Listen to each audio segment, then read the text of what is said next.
Would you believe a simple lullaby could change the fate of a millionaire family forever?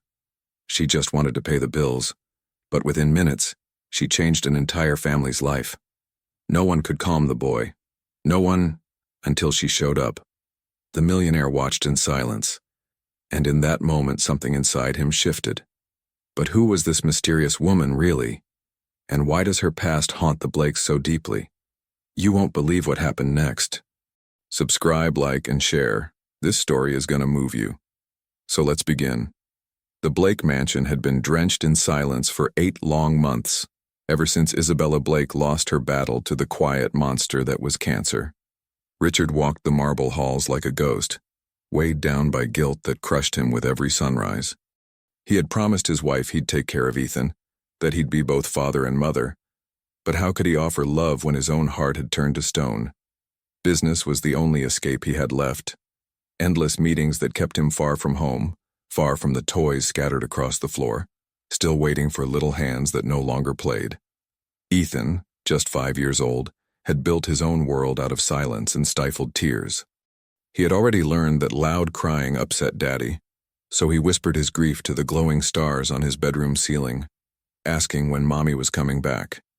Each night was a battle against nightmares that made him wake up screaming, reaching for arms that would never hold him again. The staff did what they could, but none dared cross the invisible wall Richard had built around his son, a wall meant to protect, but one that turned into a cage. The house that once echoed with laughter and lullabies now held only the merciless ticking of the grandfather clock in the front hall, marking every second of a grief that wouldn't loosen its grip. Richard watched from a distance as his son withered, the spark in his eyes, so much like Isabella's, fading day by day. He knew he had to do something, had to find a way to bring life back into those empty corridors. But the fear of reconnecting, of loving and losing all over again, left him paralyzed. Like a fallen general, he hid behind contracts and spreadsheets, pretending not to hear the muffled sobs from Ethan's room. Margaret, the housekeeper, moved as if walking on eggshells, whispering orders to the staff like the mansion had turned into a mourning ward. She had served the Blakes for 15 years, watched Isabella grow from young bride to devoted mother, and now, she watched it all fall apart. Meals were eaten in silence. The gardens were tended without the sound of a child's laughter running between the flowers. The nights dragged on, heavy with a sadness that clung to every marble wall like ivy. The outside world kept spinning, but inside the Blake estate, time had stopped the moment Isabella closed her eyes for the last time. Richard refused visitors, canceled social events, and kept Ethan far from other children, as if isolation could somehow protect them from the pain of living. What he didn't realize was that in trying to shield his son from the world, he was actually stealing his chance to heal. Grief had moved in like an uninvited guest and made itself at home. In every room, every conversation, every breath. Emily showed up that Monday morning with nothing but hope that an honest job might help her rebuild her shattered life. She desperately needed this work. The bills were stacked sky high, and her tiny apartment barely had enough food to last the week. But the moment she stepped inside that house, she felt it. The air thick with sadness, the weight of loss, the eerie stillness of people who had forgotten how to smile. It was like staring into a mirror that reflected her own brokenness. When Ethan's cry echoed through the hall, something inside her clenched, something she hadn't felt in years. It wasn't just the instinct to help a child in pain. It was recognition, a pain she knew all too well. At 27, Emily had lost her parents in a car crash when she was just 18, and she'd carried the weight of that orphanhood ever since. It had taught her to be strong, and to close herself off from the world. She knew exactly what it was like to grow up without the warmth of a mother's hug, or the safety of a whole family.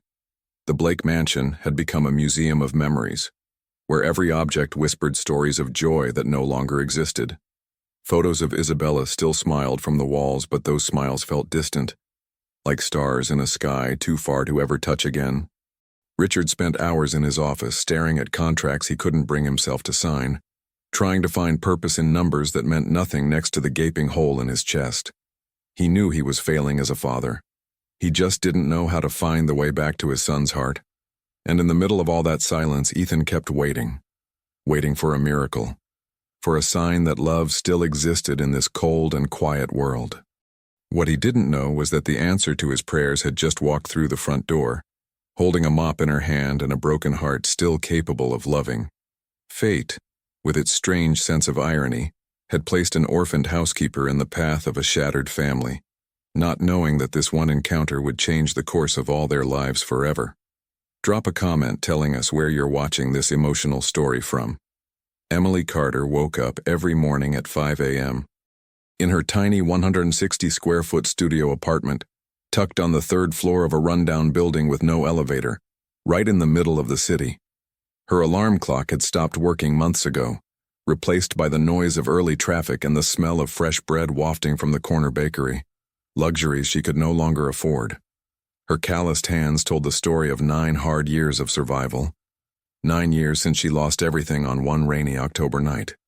The cracked mirror in the bathroom reflected a young woman with deep green eyes, brown hair always pulled into a simple bun, and the quiet beauty of someone who had learned to become invisible just to get by. In the dusty drawer of her nightstand, Emily kept 3 faded photographs, her parents smiling on their wedding day, a picture of her holding her high school diploma at 17, and the last photo of the 3 of them together, taken just 2 weeks before the accident. Thomas and Maria Carter had been public school teachers, simple people who filled Emily's childhood with books, dreams, and the unwavering belief that she could become anything she wanted. "You've got piano hands and an artist's heart," her mother used to whisper as she smoothed Emily's hair, while she practiced scales on the old upright piano in their living room. Emily had won a scholarship to a conservatory and had planned to become a professional pianist, maybe even a music teacher, just like her parents. But life has a brutal way of rewriting dreams in a single night. The rain was coming down hard that Friday evening in October when Thomas and Maria were driving home from a parent-teacher meeting. A truck ran a red light like a stray bullet, turning a family's future into twisted metal and shattered glass. Emily had been at home, studying for college entrance exams when the police knocked on the door. At just 18, she became an orphan with no close relatives, only 500 Rs in her account, and a mortgaged house she'd be forced to give up in 2 months. The conservatory became an impossible dream once survival came knocking. Emily sold her mother's piano for 300 Rs to pay the first month's rent on the studio. Every key that left her fingers felt like it took a piece of her soul with it. But she knew Thomas and Maria wouldn't want her out on the streets. She took the first job she could find, cleaning a doctor's office, then offices, stores, and private homes. Her delicate hands, once dancing across the keys to create melodies, now gripped mops and bottles of disinfectant.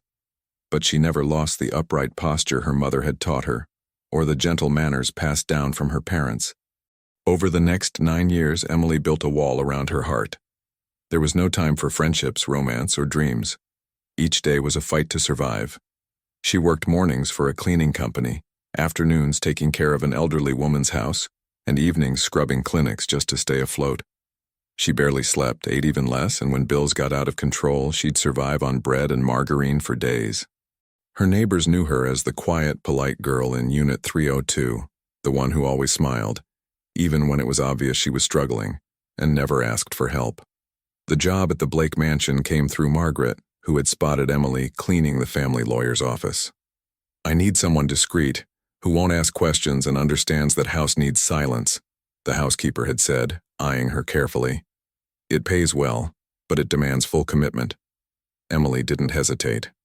The 3,000 real salary was double what she could scrape together in a month, and it meant the difference between just surviving and maybe, finally, beginning to live. She had no idea she was walking into a house just as broken as she was, a house where every silent room echoed with pain that mirrored her own. Deep down in her tired soul, Emily kept a secret she could barely admit to herself. She still dreamed of music. On the loneliest nights, she'd close her eyes and imagine her hands gliding across the keys, weaving melodies no one would ever hear. Sometimes, when walking past a music store, she'd stop for a few seconds to stare at the pianos in the window. Feeling a sharp ache in her chest, she'd quickly silence with the memory of unpaid bills. She had learned to carry her grief like a heavy coat she never took off, keeping up appearances while hiding a heart that had never fully healed. Losing her parents so young had taught Emily tough lessons about how fragile life is and how vital it is to protect your heart. She didn't let herself dream too big. She didn't get attached to people. She didn't plan for the future. She lived one day at a time like someone walking across thin ice, always aware that everything could shatter in an instant. Her strength was also her weakness. The same fierce willpower that kept her going also kept her closed off to any sliver of happiness the world might offer. She was a survivor, but she'd forgotten how to live. When Emily walked through the golden gates of the Blake mansion for the first time, carrying her worn cleaning kit and perfectly pressed uniform, she had no clue she was about to meet a family just as shattered as she was. Fate, with its strange wisdom, had orchestrated a meeting between two wounded souls who would recognize the pain in each other's eyes. Emily thought she was just starting another job, another way to survive. What she didn't know was that sometimes, the only way to heal your own wounds is by helping someone else heal theirs. Margaret Thornton had her eyes on Emily like a hawk from the very first moment, her thin lips always set in a line of tightly restrained disapproval. She'd built her authority in the Blake household over 15 years of ironclad loyalty, and the arrival of a new employee felt like a threat to the order she worked so hard to maintain. "You're not like the others," she muttered to Emily on her second day, adjusting the glasses on her sharp nose. "And that worries me." Every word was delivered with the precision of someone who knew exactly where to twist the knife. Emily felt the weight of that judgmental gaze trailing her through every room of the house. The other staff kept their distance too, like she carried something contagious. During coffee breaks, they whispered behind her back, casting sideways glances that made the isolation feel even heavier. Maria, the cook, stuck to the bare minimum, and Jose, the gardener, wouldn't even look at her when she passed the windows facing the garden. Emily quickly realized she wasn't welcome in their tight-knit circle, that she was seen as an outsider intruding on a grief she had no right to touch. The pressure didn't ease, even with the new paycheck. At the end of her first week, she found out her power had been cut off and her landlord was threatening eviction over late rent. That 3,000 real salary looked great on paper, but it wouldn't hit her account until the end of the month. She spent several nights eating stale crackers she found in the Blake pantry. Terrified Margaret would catch her and accuse her of stealing. Her stomach growled constantly, but she masked the hunger with fake smiles and even more effort in her cleaning. The tasks in the mansion were more demanding than she expected. Every room had its own strict set of rules, which Margaret rattled off with growing impatience. Don't touch Mrs. Isabella's photos. Don't step into Mr. Blake's office without permission. Keep the dining room curtains closed at all times. Emily felt like she was walking through a minefield, where one wrong move could blow everything up. Margaret inspected her work with a magnifying glass, pointing out flaws that didn't exist, redoing spotless tasks, always with that smug smile that said, "I knew you weren't good enough." Ethan's nightmares became a constant torment for Emily. Every night, around 2 a.m., the boy's screams echoed through the halls, waking the whole house. Margaret forbade anyone from entering his room during those episodes, claiming it would only disturb the little master even more. Emily lay on her makeshift bed in the basement, fists clenched, listening to Ethan's sobs until her heart cracked a little more each time. She knew exactly what it felt like to wake up in the dark, reaching for arms that would never come back to hold her. Richard Blake was like a ghost in the house, appearing and vanishing without warning. Emily rarely saw him, but she could sense him through the heavy footsteps upstairs, the slamming doors, the faint scent of whiskey seeping from his office. On the rare occasions their paths crossed, he looked right through her, like she was just another piece of furniture. That indifference hurt more than outright hostility. It was as if her very existence didn't even matter. Then came the discovery in her third week while she was cleaning the library. She spotted an open letter left on the mahogany desk. Curiosity got the better of her, and she read the first few lines. "Mr. Blake, our investigation has uncovered some concerning information about your new employee." Her heart pounded. She quickly placed the letter back where it was, but those words echoed in her head like a warning bell. Someone was digging into her past, poking through her life like she was a criminal. Paranoia bloomed like a poison weed, and she began to question every glance, every whisper, every closed door in the house. The loneliness only deepened.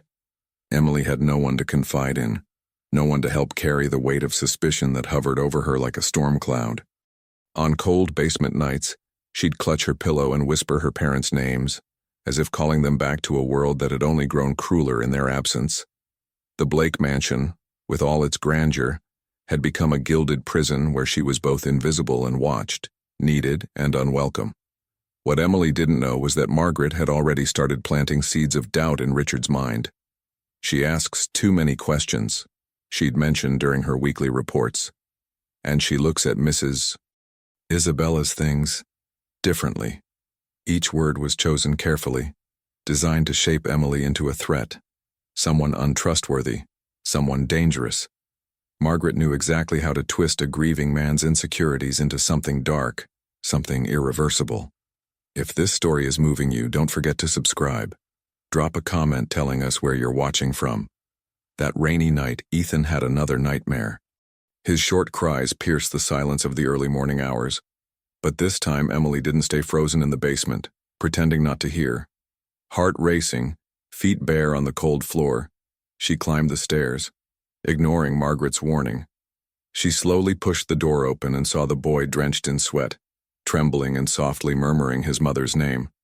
Without saying a word, she laid down beside him, gently pulling him into her arms. "Shh, I'm here, little one," she whispered with a trembling voice while her own childhood echoed in her mind like a sad lullaby. The next morning, something unexpected happened. Ethan came down the stairs holding Emily's hand, still in his pajamas, his eyes puffy but calm, and a shy smile on his face that no one had seen since his mother's funeral. Richard looked up from his newspaper and froze. For a moment he saw Isabella in that scene, the maternal touch, the soft tone, the security he himself hadn't been able to provide. He slept through the night, Emily said quietly, and slipped away to clean the living room as if nothing had happened. But something had changed. Something small, invisible, but irreversible. That afternoon, Emily brought back a children's book she found for 5 reais at a second-hand shop. She hid it among her cleaning supplies and, after dinner, read it to Ethan while they sat on the floor, lit only by a star-shaped nightlight. Her voice gave life to the words, and the boy laughed softly, forgetting, if only for a moment, his mother's absence. From the dark hallway, Richard watched in silence, hands in his pockets like a stranger in his own home. That moment wasn't part of his plan, but his heart betrayed his logic. He didn't understand it, but he didn't want it to stop. The next day he called her into his office. Emily walked in with tense shoulders, expecting a scolding. But instead, Richard handed her a white envelope. Inside it was a new badge. Emily Carter, temporary caregiver to Ethan Blake. "You calmed him when no one else could," he said, avoiding her eyes. "If you want, you can keep going. Officially." Emily hesitated. This was more than a job. It was an invitation to belong. I need to think about it," she replied, feeling a lump rise in her throat. Back in the basement, she sat on the thin mattress, staring at the moldy ceiling as if it might offer answers. Richard's words echoed in her mind. Why would he trust her so quickly? Did he know about the letter?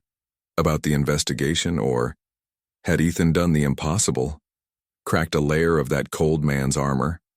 Emily knew accepting meant getting involved. And involvement was dangerous. Feelings take root. And she had sworn never to plant roots in ground that didn't feel safe. That night, Ethan appeared at her door with a blanket in his hands and wide, hopeful eyes. "Can I sleep here tonight?" he asked. Emily smiled, swallowing the lump in her throat. "Of course you can." They shared the small mattress like two shipwreck survivors on a scrap of wood, clinging to each other against the currents of life.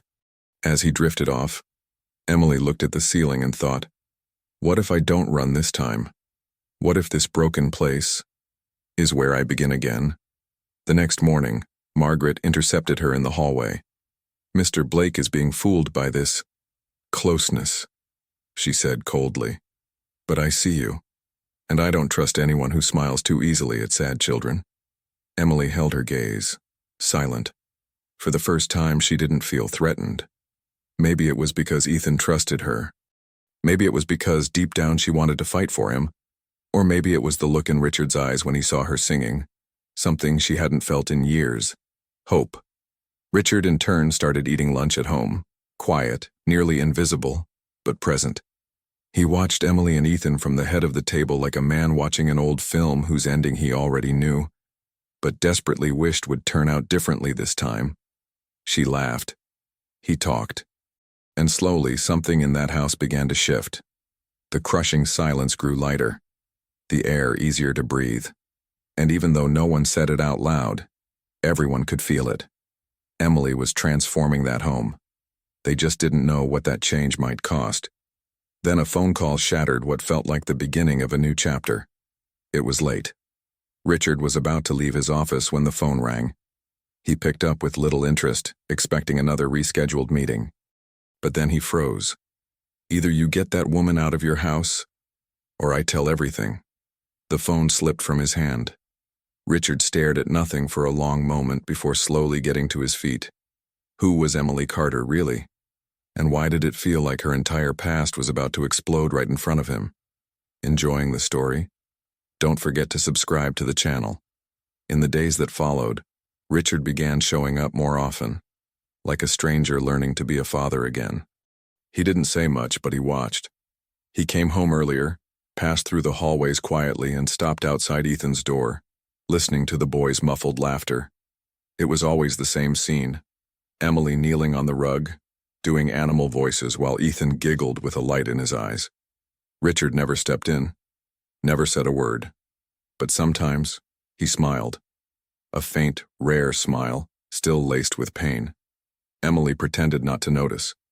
She kept telling stories, playing games, celebrating small victories, though inside she trembled. Richard's presence was heavy, intense, and slowly, his gaze stopped being just observant. It was like he too was relearning how to laugh, even if only silently. One day he stepped into the room and sat on the floor beside them. Emily froze, but Ethan just grinned. "Daddy?" Emily made the giraffe snore. Richard let out a dry laugh. For the first time in months, he seemed human. That weekend, Richard invited her to dinner. Not in a restaurant, not in town, right there in the mansion. "Dinner with Ethan," he said, trying to sound casual, but Emily saw the effort behind the words. She hesitated before accepting. That night, she wore a simple dress she hadn't touched since her parents' funeral. When she entered the dining room, she found the table set with candles, fine dishes, and soft instrumental music playing in the background. Richard, dressed in a suit without a tie, looked slightly out of place. Ethan ran to her and grabbed her hand. "Sit here, Mommy." The word hit the air like a stone thrown into a still lake. Richard didn't react at first. Then his eyes met Emily's, filled with something between pain and surrender. She looked away, unsure of what to say. He's confused," she murmured, trying to explain. But Richard shook his head, cutting her off gently. Maybe he's just saying what he feels. Those words unraveled something inside her. No one had ever validated her feelings like that. No one had ever told her that her presence could mean something so deep to someone else. After dinner, they sat on the veranda with cups of tea in hand, wrapped in a quiet comfort. The night breeze rustled the cypress trees and carried the soft scent of jasmine. Emily felt something she hadn't felt in years, lightness in her chest, and also fear. Richard finally spoke about Isabella, about her final months, about his fear of failing as a father, about the guilt that haunted him. "She was the light in this house," he said, voice cracking, "and when she left, everything went dark." Emily listened in silence, eyes brimming with tears. That night, Emily didn't return to the basement. Ethan insisted she stay with him, and Richard didn't object. While the boy slept between them, silence returned. But it was a different silence now, with a new texture. Richard watched Emily with a quiet tenderness, and for the first time in years she allowed herself to lay her head on a pillow, without fear. What if this is home, she wondered. What if, in the middle of all this pain, life is giving me a second chance? But she had no idea how soon the past would come knocking. Days later, while organizing Ethan's toys, Emily found an old box of photographs. One faded picture stopped her cold. A young woman who looked exactly like her, standing next to a man she didn't recognize. What shook her most wasn't their faces, but the necklace the woman wore. It was the same pendant her mother wore in the last photo taken before the accident. The room spun for a moment. Emily didn't understand what it meant. But something deep inside her screamed, "This is no coincidence." She slipped the photo into her pocket, heart pounding like she'd just opened a door that should have stayed locked. Meanwhile, Margaret watched from behind the staircase. Her gaze locked onto every move Emily made. She'd seen that photo before. She knew exactly what it meant, and she knew that if Emily got too close to the truth, everything she'd worked to protect for years would come crashing down. She had to act, fast. That night, Margaret dialed a number she swore she'd never call again. "She found the photo," she said flatly.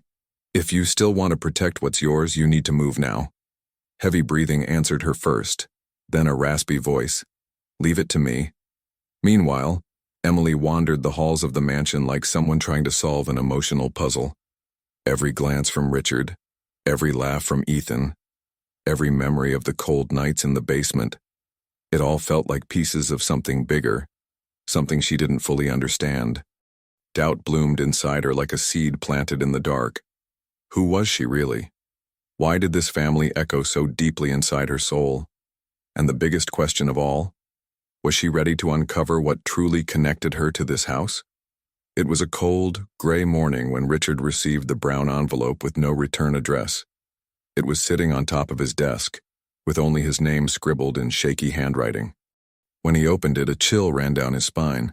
Copies of old documents, newspaper clippings, and right on top, a criminal record. The name read, Emily Carter. He read every word like he was trying to make sense of a nightmare. The charge? Theft. The location? A house where she'd once worked as a cleaner, almost 6 years ago.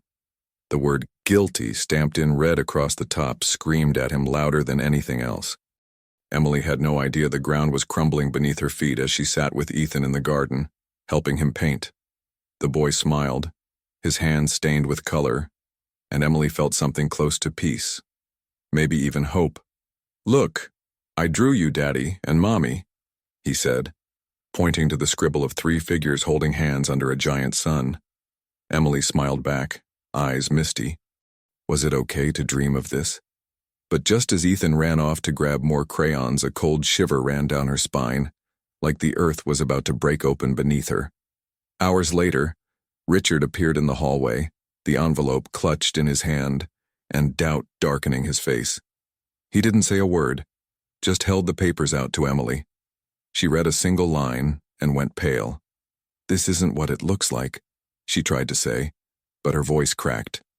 He stood like stone, every trace of tenderness from the last few weeks gone from his face. "You lied about your past," he said in a low, cutting voice. "You walked into this house wearing a mask. And now I'm wondering, who exactly is looking after my son?"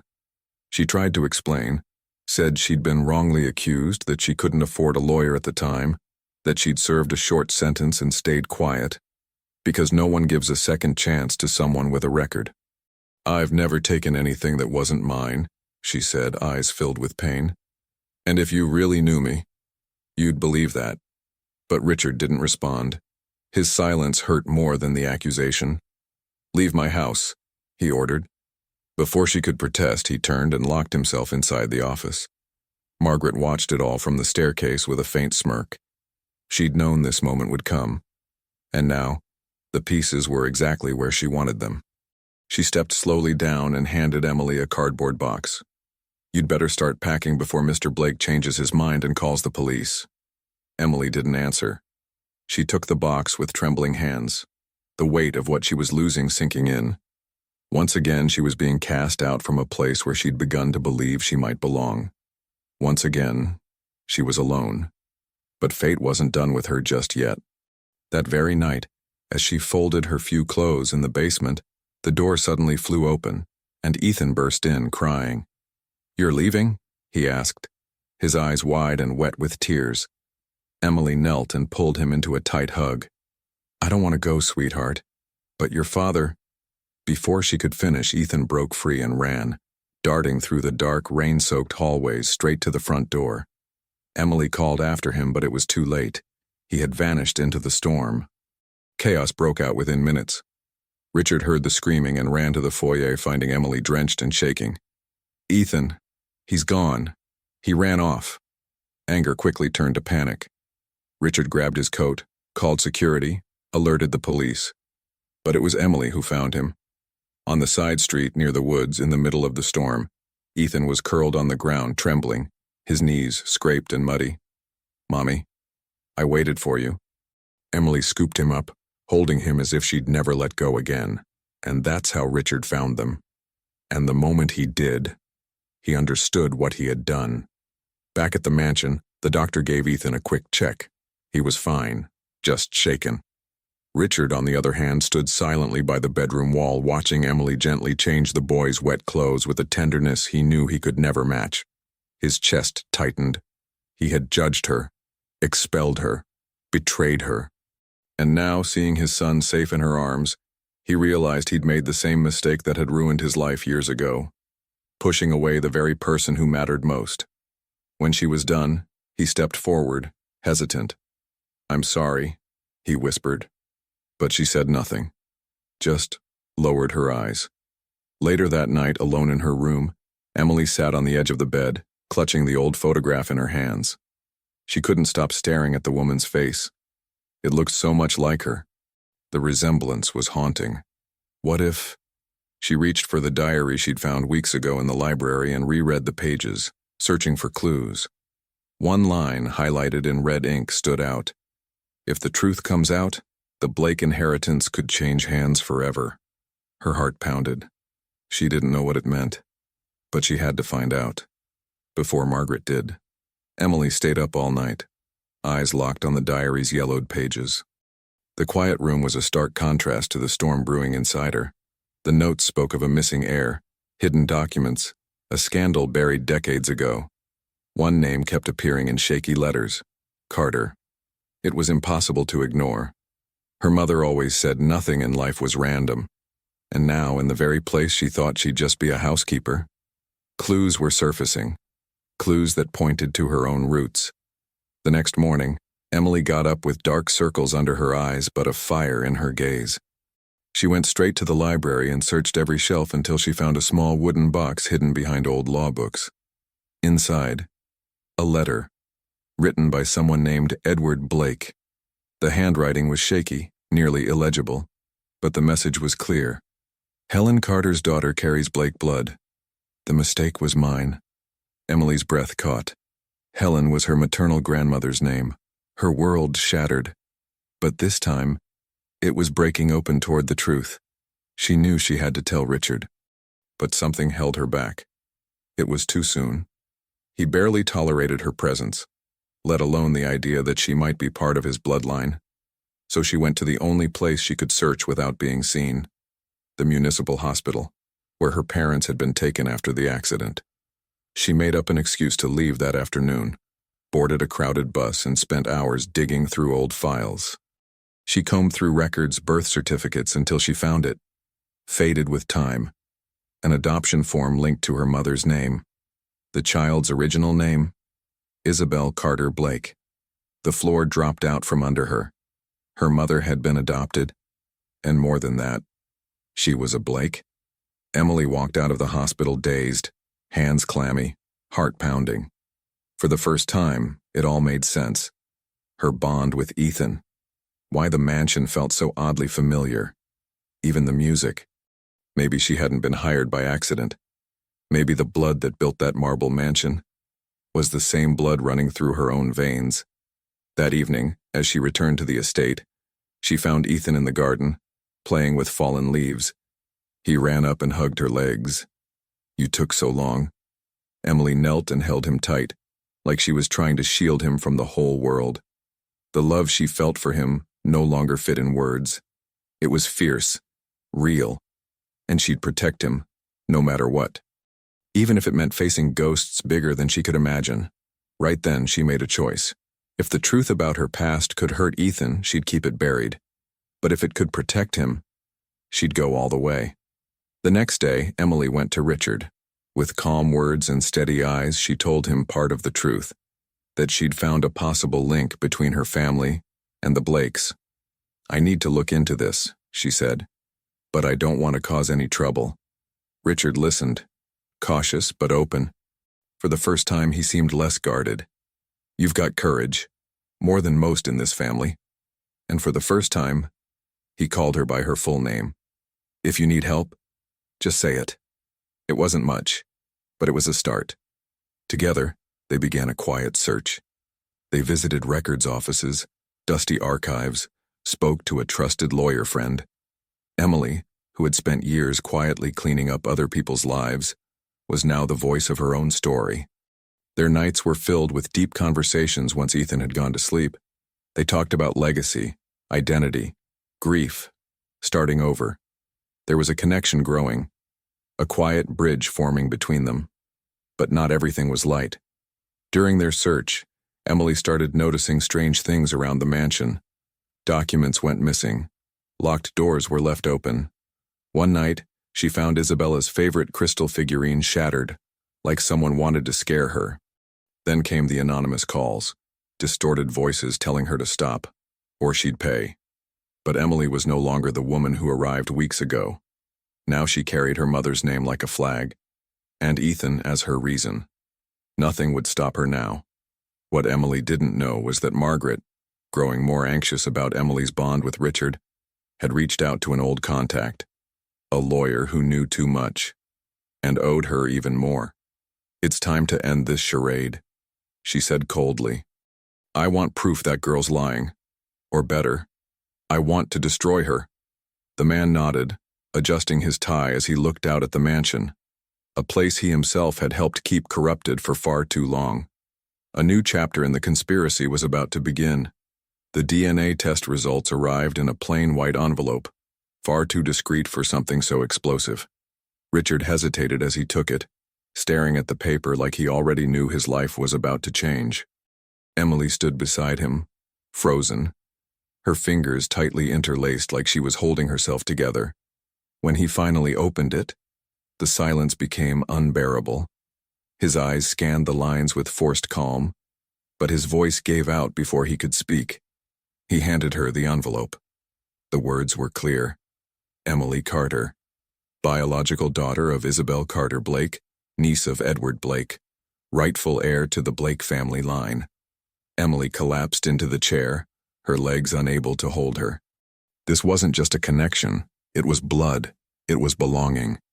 It was the end of the loneliness she'd carried for nearly a decade, but along with it came a wave of fear. If this went public, everything would change, for Richard, for Ethan, for the very foundation of the Blake fortune. And there was more. A subtle detail in the report revealed that Edward Blake had left instructions in his will. Recognition of Isabel's lineage, if proven. Emily wasn't just family. She was a key to succession. Richard stepped away from the desk, running his hands over his face. There was something in his expression. Not anger, but fear. "Margaret's going to lose her mind over this," he muttered. And he was right. The housekeeper entered the room seconds later, as if she'd sniffed out the tension. Emily tried to hide the envelope, but it was too late. Margaret snatched the paper, read it quickly, and went pale. "This is impossible," she stammered. "That girl isn't... She can't be." But she knew. She had always known. She just hadn't expected the truth to come out so clearly. The next day, Richard called a meeting with his personal lawyer and demanded absolute discretion. But news travels fast when there's money at stake. An anonymous copy of the results was sent to the Blake corporate office, and within hours, whispers of a new heir spread among investors. Emily, now at the center of a storm she hadn't asked for, was being seen in a new light by the mansion staff. Some treated her with sudden respect, others with fear, but none of them knew the biggest blow was still coming. Late that afternoon, a man in a gray suit arrived at the mansion, carrying a leather briefcase and an unreadable face. He introduced himself as Gregory Holt, attorney for one of the older Blake holdings. He claimed to have documents contradicting the DNA report, and that there might be another heir. A child born in secret, registered under a different name in a different town. Years ago. Emily's stomach twisted. "And who would that be?" she asked. The man gave a sharp smile. "We're still tracking her down. But there's strong evidence she's alive." The information hit like a bomb. That night, Emily couldn't sleep. Her mind ran wild. What if it was true? What if someone closer to the inheritance existed? A sister? A cousin? Or worse, someone who would show up just for the money. The pain of abandonment came rushing back. Everything she'd built over the last few days could be ripped from her hands. But then, flipping through the diary again, she found an envelope hidden between the pages. Inside, a crumpled photograph of a young woman holding a baby. On the back, a handwritten note. "Protect little Eliza. She's all we have left." Emily brought the photo to Richard, and together they started connecting dots. The timeline made sense. Eliza might have been given up for adoption after her mother's death, hidden away to protect her. But why? And who had done it? The most likely and most dangerous answer was Margaret. She'd been with the family too long. She knew too much. And now, with everything at risk, she was acting more cautiously than ever. "She's hiding something," Richard said, and Emily agreed. It was time to confront her. When they reached the staff quarters, they found Margaret's room empty. Clothes gone, drawers tossed open, and under the bed, a crumpled piece of paper. A fake birth certificate. The name on it, Eliza Blake. The housekeeper had vanished. Emily's blood ran cold. "She took the girl?" she asked aloud, even though the question no longer made sense. Eliza would be grown by now. So why run? Richard looked at her, serious. "Because she knows she's lost control. And someone's going to try to use that against you." Emily took a deep breath and looked into the hallway mirror. The woman staring back wasn't just a housemaid anymore. She was a daughter, an heir, a keeper of memories buried deeper than the marble halls of the mansion. And even though she was scared, she wasn't backing down. "The truth is coming," she whispered. "And when it does, I'll be ready." But far away in a modest hotel room, Margaret was already making a call from memory. "She knows everything," she said, her voice shaking. "Get ready. The next move in is yours." The Blake mansion was far too quiet that gray morning. It was the kind of silence that comes before a storm, not of rain, but of revelation. Emily walked the corridor with firm steps, holding the fake birth certificate in one hand and the diary in the other. Every room seemed to watch her, like the walls themselves held secrets begging to be revealed. Ethan played upstairs, unaware of the tension. Richard waited in the office, standing tall, like a soldier before battle. The desk between them no longer divided strangers. It was now the trench of two allies, about to face the past. Gregory Holt returned by late afternoon, this time summoned by Margaret. But he didn't come alone. With him stood a thin, silver-haired man in an impeccable suit and sharp eyes. His name was Walter Cray, a specialist in family succession and representative of a long-dormant branch of the Blake line. "We are here to dispute the name and estate that have been wrongfully attached to Miss Carter," he announced, placing a thick file on the table. Emily drew a breath. "Then let's talk about what's rightfully mine." Walter laid out documents, dates, sworn statements. But Emily, with Richard's help, countered every point using evidence from the diary and verified public records. Tension thickened the room. At one point, Walter smirked. "You're willing to fight this hard for money?" Emily stood, eyes blazing. "It's not about money. It's about justice, about knowing who I am, and about protecting those who need me." Richard nodded beside her. For the first time, they weren't just boss and employee. They were a united front. The debate grew more heated. Walter proposed invalidating the DNA test, citing technical inconsistencies. But then, Ethan appeared at the door, holding a tablet in his small hands. "I found this on Grandpa Edward's computer," he said softly. Richard took the device and opened the file. It was an old, shaky video, but clear enough. Edward Blake's voice filled the room, confessing to the adoption of his sister's daughter after a family scandal. "She must be protected," The Carter name is only a cover. The final proof, delivered from the most unexpected place. The hands of a child who just wanted to keep his family together. The room went still. Holt left without another word. Walter, cornered, offered only one final remark. The past always comes back, but not always how you expect it. When the door closed, Richard let out a long breath. Emily collapsed into a chair. Her hands shook. Her heart still raced. She had won, but there was no celebration, just relief, and the exhausted weight of someone who's carried the truth alone for too long. Margaret was found the next day, trying to board a flight out of the country with fake documents. At the airport, she didn't resist questioning. She admitted to forging records to protect Mrs. Isabella's memory, to ensure nothing interfered with the inheritance. But the most shocking thing came at the end. I did it all, because I loved that child like she was my own, and I couldn't let anyone replace her. When Emily heard that, she cried, not out of pity, but because she finally understood, even villains bleed when they believe they're doing the right thing. That night, sitting with Ethan in her arms, Emily told a story, not about kings or dragons, but about courage and belonging. The boy listened in silence, eyes wide and focused. When she finished, he whispered, "You're my mommy, even if you're not really." Emily smiled, holding him tighter. "But I am, Ethan. I always have been." Outside, the rain began to fall. And inside the mansion, the silence had finally become peace. But peace never lasts long. Another envelope was left at the gate. No return address. Inside, a single letter, handwritten in elegant script. "You did the right thing, but you still don't know the whole truth about me." Richard read the signature aloud. Isabella Blake. The world stopped for a second. Emily's eyes widened. That's impossible. But it wasn't. The handwriting was hers. The perfume on the paper, familiar. The woman they all believed to be dead might still be alive. The days following Isabella's letter were wrapped in an eerie silence, like everyone was holding their breath, waiting for the world to decide if it was true. Richard clutched the page with trembling fingers, rereading every word from the wife he thought he'd lost. The handwriting was unmistakable, and the scent, undeniably hers.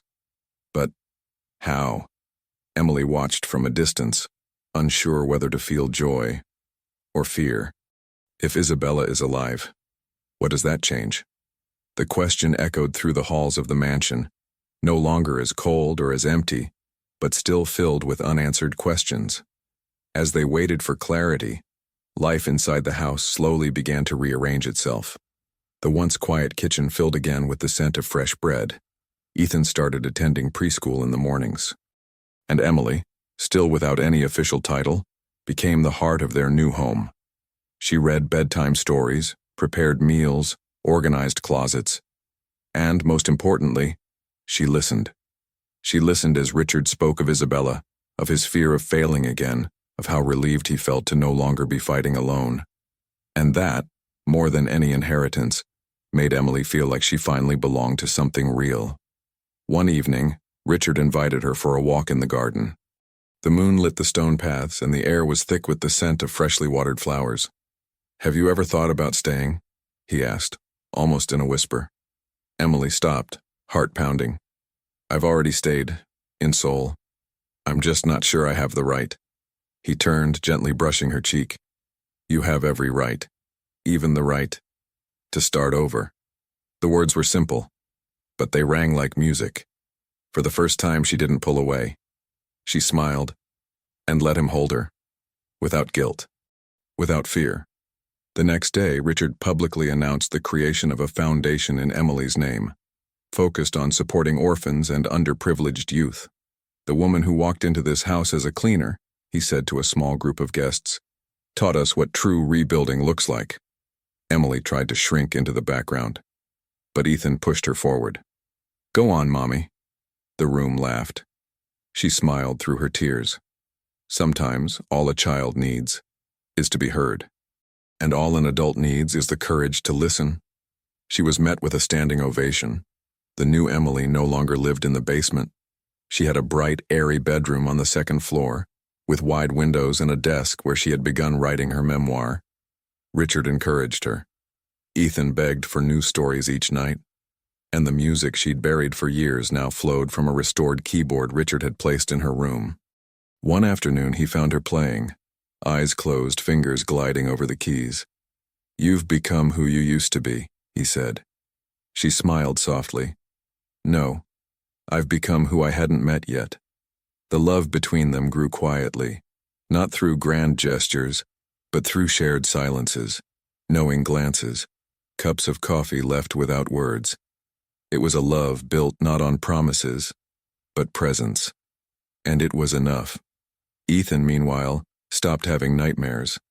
He slept soundly, laughed more, told his school friends proudly about Mommy Emily. The pain still lingered, but it wasn't the center of their story anymore.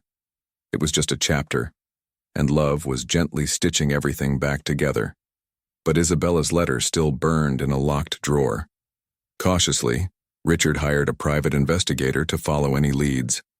Emily supported the decision, but quietly feared what might surface. What if Isabella is alive? What if she comes back? It wasn't just about lost love. It was about the woman still alive in Ethan's heart, someone who could turn their world upside down again. The doubt hung like a low cloud over their fragile calm. But Emily made a decision. She wouldn't let fear undo everything they'd built.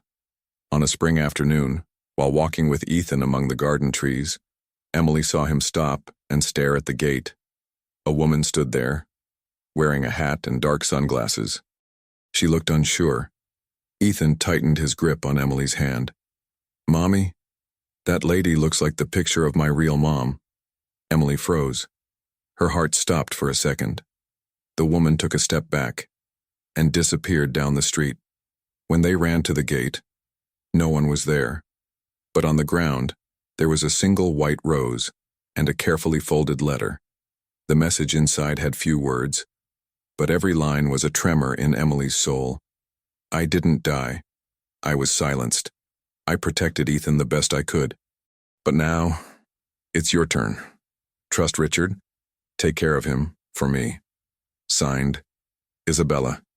Emily felt the ground vanish beneath her. It wasn't a mistake. It wasn't a dream.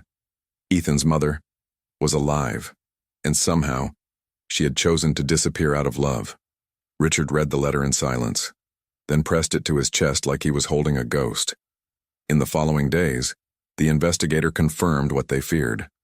Isabella had survived the car crash, but suffered severe trauma. With the help of a mysterious woman, she abandoned her identity to protect her son, threatened by someone from within the Blake family. She was alive, but she didn't want to return. At least, not yet. "Let him heal with love, not broken memories," she had written. Richard cried publicly for the first time after reading that line.